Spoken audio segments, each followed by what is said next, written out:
I never imagined that the man I had given my entire life to would one day become my worst enemy. When I married him, I thought we were partners building a future together. We worked side by side, turning our small dreams into something bigger. Every sacrifice I made was for us. I gave up job opportunities, invested my time, and supported him in every way. I never once thought that he would betray me so cruelly. But the moment he found someone younger, everything changed. It started with little things. Coming home late, hiding his phone, acting distant. I tried to ignore the signs, convincing myself that I was overthinking. I wanted to believe that our years together meant something, that he would never throw it all away. I was wrong. One day, out of nowhere, he handed me divorce papers. No explanation, no remorse. Just cold, emotionless papers that made it clear he was done with me. It wasn't just about the divorce. He didn't want to just leave me, he wanted to ruin me. He had hired one of the best lawyers, making sure every legal trick was used to push me out of our life completely. He was trying to take everything, our house, our business, the money we earned together. He wanted me to walk away with nothing, as if I had never existed in his life. And worst of all, he had no shame about it. I was devastated. I couldn't eat, I couldn't sleep. My world was falling apart and he didn't even care. While I was drowning in heartbreak, he was out in public with her, his new girlfriend. They were spotted at fancy restaurants, going on vacations, laughing as if I never mattered. People pitied me, whispered about how foolish I was to trust him. But no one knew the pain I was going through. No one knew how much I wanted to scream, to break down, to make him feel even a fraction of what I was feeling. And now, today was the final court hearing. The day that would decide my fate. I sat in the courtroom, gripping the edges of my seat, trying to hold myself together. Across the room, my husband sat with his lawyer, completely relaxed. He had a confident smirk on his face, as if he already knew the outcome. He thought he had already won. His lawyer leaned over and whispered something in his ear, and they both chuckled. My stomach twisted. To them, this was just a game. A joke. They were so sure that I was weak, broken, and powerless. They thought today was the day they would finally get rid of me for good. But they had no idea what was coming. The moment the lawyer stood up, I knew this was going to be brutal. He was one of the best, polished, confident, and ruthless. He adjusted his tie, glanced at the judge, and then looked straight at me with a smirk. He didn't see me as a person. To him, I was just an obstacle in my husband's way, something that needed to be crushed. He started with the worst insult he could throw at me. He called me a gold digger. He claimed that I had contributed nothing to the marriage, that I had simply lived off my husband's success and was now trying to take what wasn't mine. He spoke so smoothly, so convincingly, that for a moment even I felt like an outsider in my own life. I sat there, frozen, as he painted a version of me that didn't exist. According to him, I had never worked hard, never supported my husband, never sacrificed anything. He made it sound like I had spent the entire marriage shopping, spending my husband's money, enjoying a luxurious life without lifting a finger. My husband sat there, nodding along, playing the role of the innocent victim. I wanted to scream. I wanted to stand up and remind them who I really was. I had given up everything for this man. I had put my dreams on hold so he could chase his. I had worked beside him when we had nothing, helped him build our business from the ground up. I had supported him when he was struggling, when he doubted himself, when he had nothing but a dream. And now, after everything, I was the gold digger? I turned to the judge, hoping for some kind of reaction, some hint that he saw through the lies. But his expression remained unreadable, neutral, professional. He was listening, analyzing, weighing every word. But the lawyer? He wasn't even trying to hide his amusement. He kept throwing out cruel, degrading remarks, making sure everyone in the courtroom saw me as the villain. He twisted every sacrifice I had made into something ugly. According to him, I wasn't a supportive wife. I was a burden. I wasn't a business partner. I was just someone who got lucky by marrying the right man. And then, as if he hadn't humiliated me enough, he chuckled. He actually laughed. "Enjoy your new life," he sneered, turning slightly to look at me. He thought it was over. He thought they had already won. I clenched my fists under the table. They saw me as weak, broken, powerless. But they didn't know me. They didn't know what I had prepared. They had no idea that the real game was only just beginning. I sat there, letting them enjoy their little victory, watching as my husband and his lawyer smirked like they had already won. They thought I was just a weak, emotional woman who had walked into this courtroom with nothing. They thought I would sit there, humiliated, and accept whatever scraps they threw at me. But they were wrong. I had been silent throughout this case, letting them talk, letting them paint whatever twisted story they wanted. But silence didn't mean stupidity. It didn't mean I was defeated. While my husband had been busy showing off his new girlfriend, laughing at my pain and planning his perfect escape, I had been working in the shadows.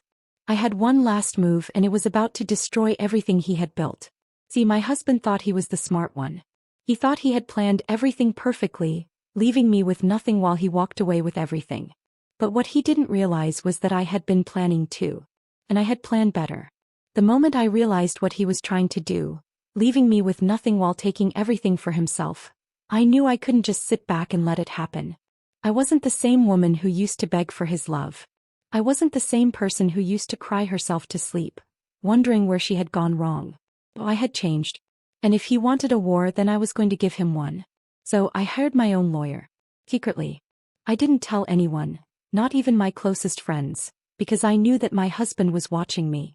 He thought he had full control, that I had no way out. So I let him believe that. I let him think I was broken, powerless. Meanwhile, I was building a case that would bring him to his knees. And what I found? It was worse than I ever imagined. My husband wasn't just greedy, he was a criminal. He had been embezzling money from our business. For years he had been taking company funds and moving them into secret accounts, covering his tracks while making it look like the business wasn't doing well. That's why he was so desperate to push me out. He didn't want me anywhere near the finances because he knew that if I looked too closely I would find the truth. But I did. I had bank statements, hidden transactions, and proof of fraud. Pages and pages of undeniable evidence. Every stolen dollar, every fake expense report, every transfer he had made thinking no one would ever catch him. I had it all. And the best part? My lawyer had already filed it with the court before this hearing even started. As I sat there watching my husband and his lawyer gloat, I felt a strange sense of calm. Because I knew something they didn't. They thought they were ahead. They thought they had won. But in just a few minutes, everything was about to change. The moment my lawyer stood up, the air in the courtroom shifted. My husband, who had been lounging in his seat with a smug grin, barely paid attention at first. His lawyer, still full of arrogance, crossed his arms and chuckled under his breath. They thought this was just a formality, that my lawyer was going to make one last weak attempt to save my dignity. But then my lawyer calmly placed a thick file on the judge's desk and spoke. Your Honor, before we continue, I would like to present new evidence that will change the nature of this case entirely. The judge, who had remained neutral throughout the proceedings, leaned forward slightly. They picked up the file, flipping open the first page, and as their eyes scanned the documents, I saw it. The change. Their posture stiffened. Their brows furrowed. They turned to my husband's lawyer. Are you aware of these financial transactions? My husband's lawyer, who had been laughing at me just moments ago, frowned. What transactions? He leaned forward, reaching for the papers, and as soon as his eyes landed on them, the color drained from his face. My husband, confused by his lawyer's reaction, finally turned his full attention to the judge. What's going on? He asked, shifting in his seat. He wasn't smirking anymore. The judge placed the papers down and looked straight at him. Mr. Carter, you are not just fighting a divorce case anymore. These documents show clear evidence of financial fraud and embezzlement. If proven true, this will not just affect the division of assets. You could be facing serious criminal charges. Silence.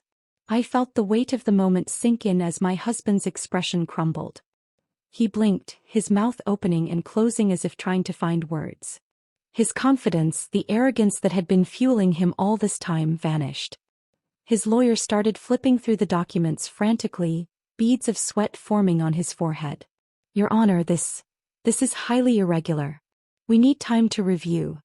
The judge cut him off. These transactions date back several years. The evidence is extensive. Miss Carter's legal team has submitted official bank statements, hidden accounts, and records of fraudulent withdrawals. Are you denying that these accounts belong to Mr. Carter? His lawyer hesitated. I could see it, the panic. He had been so sure of his victory, so eager to tear me apart, that he never even considered the possibility that I had come prepared. He was scrambling now, trying to find a way out. My husband finally found his voice. This is a mistake. He turned to his lawyer. Fix this. Do something. But there was nothing he could do. The smirk that had been on his face minutes ago? Gone. The confidence in his posture? Gone. The power he thought he had over me? Gone. No. Now he was trapped. The courtroom fell into a heavy silence. My husband's lawyer, once so full of arrogance, was now a pale, sweating mess, flipping through the documents as if looking for a way to undo what had just happened. But there was no way out. The judge cleared their throat and spoke with finality. Given the evidence presented, I have no choice but to rule in favor of Miss Carter. She will be awarded full ownership of all marital assets, as Mr. Carter's financial misconduct voids any claims he had against her. The words hit like a bomb. My husband, who had spent the entire trial smirking at me, suddenly jumped to his feet. No. This isn't fair. His voice cracked with panic, his earlier confidence nowhere to be found. I built that business. I worked for everything, she can't just take it all. The judge barely glanced at him. Mr. Carter, sit down. But he wouldn't. He couldn't. He turned to his lawyer, eyes desperate now. Do something. His lawyer just shook his head, gripping the papers so tightly his hands trembled. He knew there was nothing to be done. He had backed the wrong person and now his client was going down. I sat still, watching it all unfold. Watching my husband crumble. After everything he put me through, after all the humiliation, the betrayal, the mocking, he was the one begging now. He turned to me next. Please. We don't have to do this. We can settle. Just, let's talk. His voice had lost all of its sharpness. It was softer now, pleading. For the first time since this nightmare began, I smiled. A real, genuine smile. I stood up slowly, gathering my things. No, darling. We're done. His face twisted in horror. No, wait, please. He reached out as if to grab my arm, but before he could get any closer, the courtroom guard stepped in. Step back, Mr. Carter. His breathing grew heavy. You can't do this to me. Please, I'll give you anything. Just don't take everything. I tilted my head, letting his words sink in. Oh, you mean the way you tried to take everything from me? He froze. His lips parted, but no words came out. He had nothing left to say. The guards grabbed his arms. His body jerked, resisting for just a moment before reality sank in. He lost. I turned, walking toward the doors as his voice echoed behind me. Please. Don't leave me like this. But I didn't stop. I didn't need to. It is for the first time in a long time. I was finally free. As I stepped out of the courthouse, the warm sunlight hit my face, but this time it felt different. It wasn't just another day. It wasn't just another morning. It was the beginning of something new, a life without him. For years, I had carried the burden of his betrayals, his arrogance, and his manipulation. I had spent sleepless nights wondering how the man I once loved could turn into a monster who wanted to destroy me. But now he was nothing. The weight I had carried on my shoulders was gone. I had walked into that courtroom as the woman he underestimated, the woman he thought was weak, broken, and defeated. He had no idea who he was dealing with. Because I wasn't weak. I was patient. I had waited for my moment, gathering my strength, building my case, and when the time came, I didn't just win. I annihilated him. I took everything. The house. The same house where he had laughed at me, where he had brought his mistress in my absence. He probably imagined that they would live there together, happily ever after, while I struggled to survive. But that house belonged to me now. I imagined the look on his face when he realized he had nowhere to go, no home to return to, no place to hide. The business. The same business I helped build, the same one he tried to claim as his alone. I had spent years by his side, supporting him, sacrificing my own career so he could succeed. And in return he had tried to erase me. But I made sure he was the one erased. His accounts. Frozen. His assets. The expensive suits he wore with pride, the luxury car he loved to show off, the fancy dinners he used to impress his mistress. All of it gone. And speaking of her, she didn't stay. Oh, how I loved finding that out. The moment she saw that he had nothing left, no money, no business, no power, she ran. There was no dramatic goodbye, no heartfelt moment where she stood by his side and promised they'd rebuild together. No, she left the way gold diggers always do, fast and without looking back. I pictured the moment he realized she wasn't coming back, the desperation in his eyes when he called her, only to be met with silence. The same silence I had endured when I cried myself to sleep in an empty bed, wondering where he was. Poetic justice. And then, of course, there was his lawyer. The man who laughed at me, who treated me like I was worthless. Who smirked every time my husband insulted me, who acted like my downfall was something to celebrate. He thought he was untouchable. He thought he was the best. Until my lawyer exposed everything. Fraud. Tampering with evidence.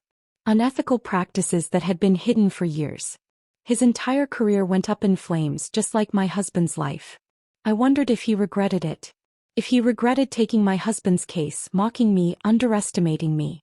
But it didn't matter. Because just like my husband, he was finished. I took a deep breath, savoring the fresh air as I stood on the courthouse steps. For the first time in years, I didn't feel trapped. I didn't feel scared or uncertain. I felt powerful. This wasn't just about revenge. It wasn't just about taking everything from him. It was about taking back myself. I had spent so much time doubting my worth, believing that I needed him, that I wasn't enough on my own. But now I knew better. I turned back toward the doors of the courthouse, where inside my husband was still trapped in his nightmare. The same man who once controlled my life was now at the mercy of fate. And before I walked away, I whispered the words he and his lawyer had laughed at me with when they thought they had won. "Enjoy your new life, dear." Then without another glance I walked away. Victorious. Free. Untouchable. And never looking back.